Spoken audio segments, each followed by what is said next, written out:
नमः शिवाय। आज हम शिव महापुराण का श्री वायव्य संहिता का पूर्वार्ध का 7 चैप्टर पढ़ेंगे। उससे पहले हमने पिछले अध्याय में पढ़ा था पुराणों और विद्यावतार का वर्णन, ब्रह्मा जी से मुनियों का प्रश्न पूछना, नैमिषारण्य कथा, वायु आगमन, शिव तत्व वर्णन, शिव तत्व ज्ञान वर्णन। आज हम सुनेंगे काल महिमा।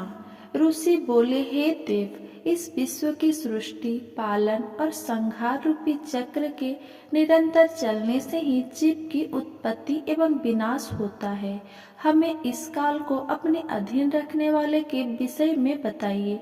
तब ऋषिगणों के प्रश्न का उत्तर देते हुए वायुदेव बोले, हे मुनियों, जिस काल के विषय में आप जानना चाहते हैं वो भगवान शिव का ही तेज और दिव्य रूप है। काल को कालात्मा नाम से भी जाना जाता है। इस चराचर जगत में कोई भी काल के सामने रुकावटें नहीं डाल सकता। त्रिलोकीनाथ कल्याणकारी भगवान शिव की अंशांश शक्ति ही इस कालात्मा में कार्य कर रही है। इस काल शक्ति ने पूरे विश्व को अपने अधीन कर रखा है। ये काल सिर्फ भगवान शिव के ही अधीन है, क्योंकि इसमें स्वयं शिव शक्ति विद्यमान है। इस काल को रोक पाना किसी के बस में नहीं है। कोई इसका उल्लंघन नहीं कर सकता। अपनी अथाह बल शक्ति के कारण ही ये त्रिलोक पर अपना अखंड राज्य कर रहा है। भगवान शिव की शक्ति से ही ये सब जीवों को उनके सुख दुख का फल देता है। काल के अनुसार ही वायु, धूप, ठंड और मेघ द्वारा जल प्रदान करता है। समय पर सूर्यदेव अपनी तेज किरणों से जगत को तृप्त करते हैं, खेतों में अन्न पैदा करते हैं तथा फल फूल प्रदान करते हैं। जब मनुष्यगण इस काल तत्व को भली भांति समझ लेते हैं, तब उन्हें परमेश्वर शिव के दर्शन प्राप्त होते हैं। काल के स्वरूप को जान लेने पर ही शिव कृपा से काल का अतिक्रमण किया जा सकता है। इसे ही तो अमरता कहते हैं, यही मुक्ति है। 8वां अध्याय, त्रिदेवों की आयु। ऋषिगण बोले, हे वायुदेव, अब आप हम पर कृपा करके आयु का परिमाण और संख्या के बारे में बताइए। वायुदेव बोले, हे ऋषिगण, प्रलय काल आने तक की अवधि ही पुण्य काल की अवधि है। 15 निमेष की काष्ठा होती है। 30 काष्ठाओं का एक मुहूर्त अर्थात 3 रात, 15 दिन रातों का एक पक्ष होता है। इस प्रकार महीने में 2 पक्ष, शुक्ल पक्ष और कृष्ण पक्ष होते हैं। पितरों के दिन और रात क्रमशः शुक्ल पक्ष और कृष्ण पक्ष होते हैं। 6 महीने का एक अयन होता है। 2 अयन पूरे होने पर 1 वर्ष पूरा हो जाता है। मनुष्य का 1 वर्ष देवताओं के 1 दिन और रात के बराबर होता है। मनुष्य की 1 अयन के दक्षिण होने पर दक्षिणायन अर्थात देवताओं की रात और उत्तर होने पर उत्तरायण अर्थात देवताओं का दिन होता है। इस प्रकार मनुष्य के 308 वर्ष पूरे दोने पर देवताओं का 1 वर्ष पूरा होता है। देवताओं के वर्षों से युगों की गणना होती है। सतयुग, त्रेता युग, द्वापर युग और कलयुग नामक 4 युग कहे गए हैं। इसमें सतयुग देवताओं के 4 सहस्र वर्ष का होता है, जिसमें 400 वर्ष संध्या तथा 400 वर्ष संध्यांश के होते हैं। त्रेता युग में 30,000 वर्ष, द्वापर में 2000 वर्ष और कलयुग में 1000 वर्ष होते हैं। चारों युगों के 1000 वर्ष बीतने पर एक कल्प पूरा होता है। 71 चतुर्युगी का एक मनन्वर होता है। ब्रह्मा जी का एक दिन एक कल्प के बराबर होता है। 8000 वर्ष का 1 वर्ष और 8000 वर्ष का एक युग होता है। हजारों वर्षों का एक सवन बनता है। ब्रह्मा जी की आयु 30,000 सवन का समय बीतने पर पूरी हो जाएगी। इस प्रकार ब्रह्मा जी की पूरी आयु श्रीहरि विष्णु के एक दिन के बराबर है। श्रीहरि विष्णु की आयु रुद्र के एक दिन के बराबर मानी गई है। रुद्र की आयु पूरी होने पर ही काल की गणना पूरी होती है। त्रिलोकीनाथ भगवान शिव की कृपा से ही 5,40,000 वर्ष की उनकी आयु में सृष्टि का आरंभ से अंत हो जाता है, परंतु भगवान शिव अविनाशी है, काल उनको अपने बस में नहीं कर सकता। ईश्वर का एक दिन सृष्टि की उत्पत्ति तथा रात उसका संहार होती है। 9वां अध्याय प्रलयकर्ता का वर्णन। वायुदेव बोले, ऋषिगण, सबसे पहले परम ब्रह्मा से शक्ति उत्पन्न हुई। वो शक्ति माया कहलाई और इससे ही प्रकृति पैदा हुई। भगवान शिव की ही प्रेरणा से ये सृष्टि उत्पन्न हुई। इस सृष्टि की उत्पत्ति अनुलोम और प्रतिलोम से इसका नाश होता है। ये जगत 5 कलाओं से पूर्ण एवं अप्रकट कारण रूप है। इसके मध्य में आत्मा अनुष्ठित है। त्रिलोकीनाथ देवाधिदेव महादेव शिव ही सर्वज्ञ, सर्वशक्तिमान, सर्वेश्वर और अनंत है। वे सदाशिव ही सृष्टि की रचना, पालन और संहार करते हैं। सृष्टि के आरंभ से समाप्त होने तक ब्रह्मा जी के 100 वर्ष पूरे होते हैं। ब्रह्मा जी की आयु के 2 भाग प्रथम परिद्ध और द्वितीय परिद्ध है। इनकी समाप्ति पर ब्रह्मा जी की आयु पूरी हो जाती है। उस समय अव्यक्त आत्मा अपने मध्य कार्य को ग्रहण कर लेती है। अव्यक्त में समावेश होने पर उत्पन्न विकार का संहार करने के लिए प्रधान तथा पुरुष धर्म सहित रहते हैं। सत्वगुण एवं तमोगुण से ओतप्रोत दोनों प्रकृति पुरुष व्याप्त है। जब ये दोनों गुणों में समान हो जाते हैं तो अंधकार के कारण अलग नहीं हो पाते। तब शांत वायु द्वारा निश्चल होता है। आदित्य रूपधारी महेश्वर अपने महेश्वर रूप रात्रि का सेवन करते हैं। प्रातः काल में महेश्वर अपने योग शक्ति द्वारा प्रकृति पुरुष में प्रविष्ट हो जाते हैं। तब वे दोनों में क्षोभ उत्पन्न कर देते हैं। तब उनकी आज्ञा से चराचर जगत में सभी प्राणियों की उत्पत्ति होती है। 10वां अध्याय सृष्टि रचना वर्णन। सर्वप्रथम ईश्वर की प्रेरणा से पुरुष रूप में अधिष्ठित अव्यक्त बुद्धि और विकार उत्पन्न हुए। उसके पश्चात सर्वस्वरूप रुद्र, विष्णु और ब्रह्मा नामक 3 देवताओं की उत्पत्ति हुई। इनका मुख्य कार्य सृष्टि का सृजन, पालन और संहार है। ये ईश्वरत्व युक्त है। एक कल्प समाप्त होने पर जब दूसरा कल्प आरंभ हुआ तब सर्वेश्वर शिव ने सबको सृष्टि के कार्य सौंपे।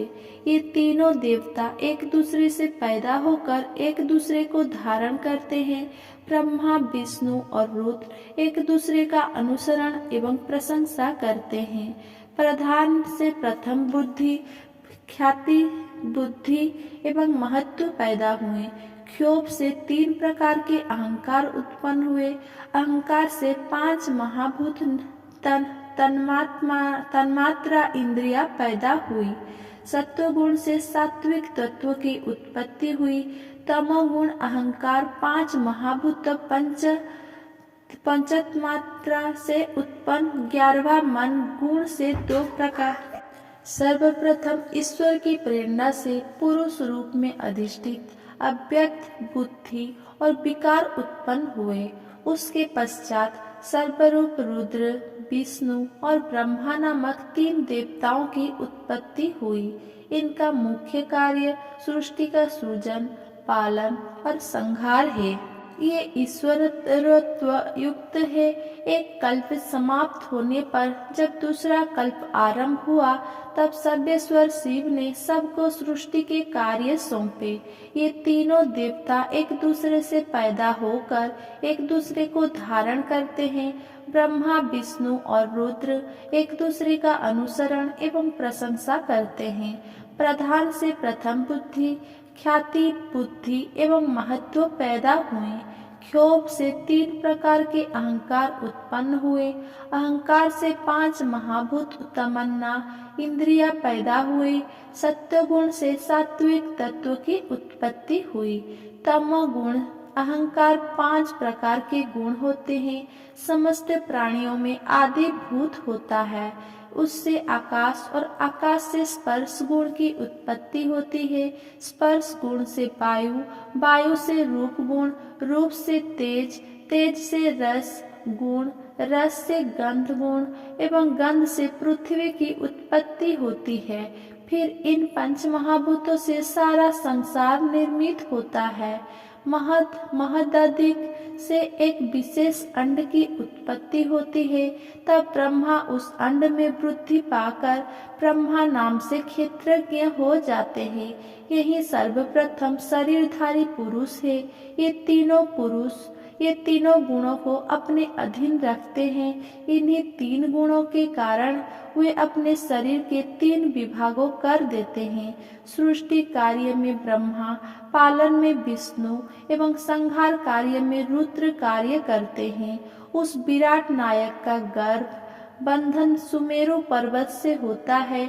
समुद्र का जल उसका गर्भाशय है एवं इस अंड में लोग निवास करते हैं। इस लोक में सूर्य, चंद्र, नक्षत्र, वायु का निवास है। जल इस अंडे को ढक कर रखता है। जल से 10 गुना तेज, तेज से 10 गुना वायु, वायु से 10 गुना आकाश उस आदिभूत को ढक कर रखता है। फिर महतत्वादि को प्रकृति चारों ओर से ढक रहती है। इन 7 आवरणों में अंड रहता है। इस प्रकार ये 8 प्रकृतियां हैं। अव्यक्त द्वार ही संपूर्ण संसार निर्मित हुआ है और उसी में विलय भी हो जाता है। काल के अधीन गुण ही भी सम और विषम होते हैं। गुण की कमी अथवा विशेषता होने पर सृष्टि की रचना होती है और इनका समानत्व होने पर प्रलय हो जाता है। ब्रह्मा की यही योनि है और यह अंड ही ब्रह्मा का निश्चयात्मक क्षेत्र है। प्रकृति सर्वगामिनी है जिसमें सहस्र अंड रहते हैं। उन अंडों में चतुर्मुख विष्णु, ब्रह्मा एवं रुद्र को प्रकृति रचती है। ये तीनों शिव जी की समीपता पाकर स्थिर रहते हैं। व्यक्त से अव्यक्त, अव्यक्त से अंड और अंड से ब्रह्मा उत्पन्न होकर संपूर्ण लोक की रचना करते हैं। सृष्टि की रचना और प्रलय काल में उसका नाश तो परमेश्वर की लीला है। 11वां अध्याय सृष्टि आरंभ का वर्णन। ऋषिगण, हे वायुदेव, अब आप हम पर कृपा करके हमें मनंतर कल्प और प्रतिस्वर्ग के बारे में बताइए। ऋषिगण की प्रार्थना सुनकर वायुदेव बोले, सर्वप्रथम ब्रह्मा उत्पन्न होते हैं और उनके एक दिन में 14 मनंतर पूरे हो जाते हैं। मनवंतर असंख्य है। इस समय 12 कल्प है जिसमें 14 मनंतर है। इनमें 7 को स्वयंभू और 7 को सार्वणिक नाम से जाना जाता है।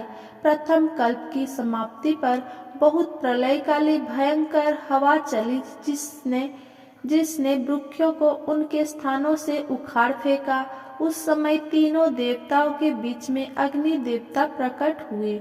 उन्होंने अग्नि से सब कुछ जला दिया। तत्पश्चात जले हुए पृथ्वी के भाग को वर्षा के जल में डुबो दिया। जब ब्रह्मा जी ने देखा कि संसार पानी में डूब गया है और संपूर्ण ब्रह्मांड नष्ट हो गया है, चारों ओर अथाह जल दिखाई पड़ रहा है, तब वे भी सुख पूर्वक जल में सो गए। जब सृष्टि का आदिकाल होता है उस समय श्रुति ईश्वर को जगाती है। तब योग निद्रा में सोते हुए त्रिदिशाधिपति ब्रह्मा रूप परमेश्वर शिव की सब देवता हाथ जोड़कर स्तुति करते हुए उनसे जागने की प्रार्थना करते हैं। उस समय सबकी प्रार्थना और स्तुति से जगकर परमेश्वर ने योग निद्रा का त्याग किया और जल संध्या पर बैठकर चारों ओर देखने लगे। जब उन्हें पृथ्वी के जल में डूबने के बारे में ज्ञात हुआ तब उन्होंने बारह रूप का स्मरण किया। फिर बारह रूप धारण करके उन्होंने समुद्र को झकझोर और पृथ्वी को वापस लाने के लिए जल के बीच से अंदर चले गए। यह देखकर प्रसन्न देवता उन पर फूलों की वर्षा करने लगे। अगर मेरा ये वीडियो आपको पसंद आया हो तो मेरा वीडियो को लाइक, कमेंट, शेयर करें एंड मेरे चैनल को सब्सक्राइब करें। धन्यवाद।